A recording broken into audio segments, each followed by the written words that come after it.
I'm Mark Gardella. I'm from Philadelphia, Pennsylvania, and I study archaeology and classics. We're in Athens on an archaeology field trip.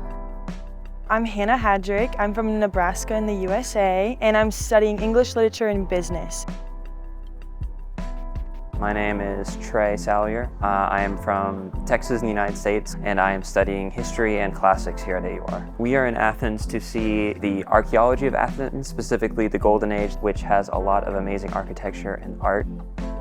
This is my second field trip, and I think it's a really awesome experience for students to get an outside of the class learning opportunity. I've never been to Athens before, and it's nice coming and having things mapped out already, so I know what to do and know what to see. So it's definitely a very good way to be introduced to a new place.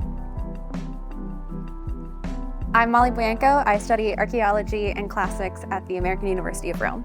We have the unique ability to go on site more than just in Rome. We have the ability to take these weekends and go see the sites for ourselves, go use it as a classroom. You can open as many textbooks as you like, and you can look at as many pictures as you like, but you don't really get an image of what you're learning about until you go and see it. Because, there is just nothing that beats seeing it in person. That's what's great about AUR. They give you the field trips to places like this where you can go see what you're studying in real life, and you don't always have that opportunity, especially me coming from America. It's all the stuff I've just seen in books and videos and stuff, and now it's here, it's right in front of me, I'm able to see it.